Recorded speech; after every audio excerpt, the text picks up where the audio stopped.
Rapid railway मिल गई मेरठ को, गाजियाबाद को। प्रधानमंत्री जी आए और उद्घाटन करके चले गए, लेकिन उस उद्घाटन में कई सारे सवाल दे के चले गए। उप मुख्यमंत्री भी मौजूद थे, जयंत चौधरी भी मौजूद थे, लेकिन किसी बोलने का मौका नहीं मिला किसी को। देखिए, दुनिया का पहला प्राइम मिनिस्टर है जिसने एक रेल का 4 बार तो उद्घाटन कर दिया है और 5वीं बार अभी रह रहा है। एक बार और होगा।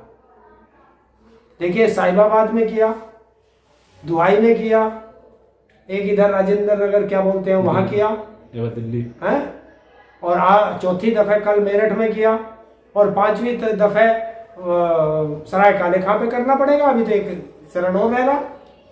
तो एक ही रेल को बार बार मांझ धो करके जनता को पेश कर दें, और जितना ये 4 बार में प्रधानमंत्री के आयोजन पे खर्च हुआ है, शायद इस पैसे से एक यूनिवर्सिटी बन जाती। इतने पैसे से सबसे बड़ी बात तो ये है। दूसरी चीज, एक वो कहावत है ना कि अब बेगानों की शादी में अब्दुल्ला दीवाना। जब प्रोग्राम देश के प्रधानमंत्री का है तो उसमें जयंत चौधरी जी जाएं, चाहे आप जाएं, चाहे मैं जाएं, कौन पूछ रहा है? ये पश्चिम के बड़े चेहरा माने जाते हैं जयंत चौधरी। देखिए, बड़े हुए तो क्या हुए, जैसे पेड़ खजूर, पंथी को छाया नहीं, फल लगे अति दूर। जयंत चौधरी बड़े हैं, किसानों के, मतलब चौधरी चरण सिंह जी के पौत्र हैं, बड़े हैं। वो बड़े जो मानते हैं उनके लिए बड़े हैं। मोदी नहीं मानता, क्योंकि बीजेपी का एक ही फॉर्मूला रहा है, यूज एंड थ्रो।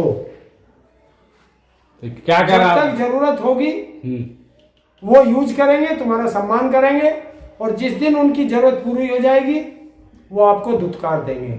मैंने देखा है, देश का प्रधानमंत्री जा रहा है, सब लोग खड़े लाइन में, प्रधानमंत्री ने किसी से हाथ नहीं मिलाया, सीधे सबके पास से निकल गए। वहां चाहे मुख्यमंत्री हो, चाहे जयंत हो, चाहे डिप्टी सीएम हो, कोई भी हो, अन्य और सांसद भी खड़े हैं, सीधे गए। मेरठ के सांसद जो अरुण गोविल है, जिन्हें राम कहा जाता है, सिर्फ उनसे हाथ मिलाए और आगे निकल गए। तो एक मैं देख रहा था ट्विटर पे, एक ने लिखा कि प्रधानमंत्री ने सिर्फ राम से हाथ मिलाया, अयोध्या से लेके लंका तक सब देखते रह गए। लेकिन जनता खचाखच भरी हुई थी। जनता मैंने देखा ना, मैं कल मेरठ में ही था। सब स्कूलों को, जो कॉलेज है, चाहे उसमें आईआईटी है, चाहे पॉलिटेक्निक है, चाहे वैसे इंजीनियरिंग कॉलेज है, सबको स्पेशल कहा गया था कि अपने बच्चों को, सबको बच्चों को कहा गया था आपको कॉलेज में आके अटेंडेंस लगानी है, और उन्हें जबरदस्ती गाड़ियों में भर करके लाया गया। गांवों में गाड़ियां गई है, वापस भेज दी गई है। यह है चरण सिंह का, इसका नरेंद्र मोदी का विरोध। जो युवा थे उन्होंने यूजीसी पर विरोध किया, जो किसान थे उन्होंने ट्रेड बिल पर विरोध किया, तो वो तो आए नहीं। इनको लाया गया, और इनके एक नेता ने मेरठ में जो लेबर चौक है, लेबर चौक पे जो लेबर थी, 4 लोग गए और उनके साथ खड़े होकर के फोटो खिंचा रहे, और वो लेबर वाला अपने औजार भी लेके थैले में कंधे पे खड़ा है। अरे मोदी में आ गए। मोदी जी का प्यार था, मजदूर भी प्यार करते हैं मोदी जी को। लेबर चौक पर खड़े होकर के वो तो कहीं से भी कर सकते हैं। क्योंकि लेबर के लिए मोदी जी ने किया बहुत है। जो श्रम कानून था वो भी खत्म कर दिया। ये मोदी जी का प्यार है। मोदी जी से तो एक चीज पूछनी थी, और शायद मेरा वो सवाल मोदी जी तक पहुंच गया दिखे, तभी उन्होंने जयंत चौधरी को नहीं बोलने दिया, बागपत के सांसद को नहीं बोलने दिया, डिप्टी जो स्टूल मंत्री है उत्तर प्रदेश के, उनको नहीं बोलने दिया।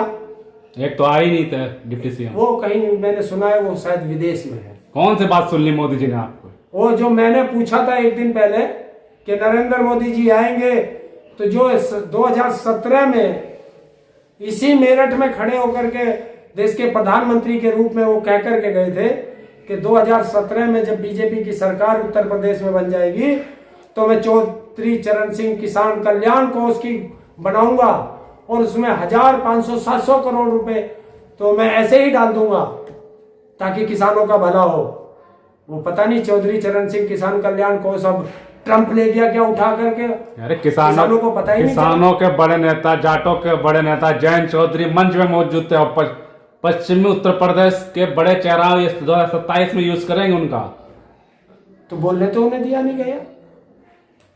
जिसको आज मंच पे नहीं बोलने दिया गया तो आप सोच सकते हो उसका कितना यूज करेंगे। मैंने पहले भी कहा है, मैं आज भी कह रहा हूं, यूज एंड थ्रो की राजनीति बीजेपी की है।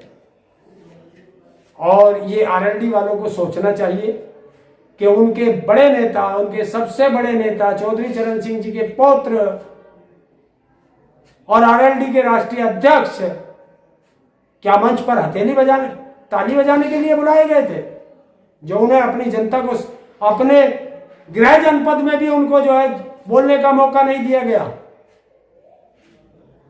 ये जवाब दे सकते हैं कोई भी आरएलडी का नेता या बीजेपी का नेता? ये किसानों का अपमान नहीं है, ये आरएलडी की बेइज्जती नहीं है।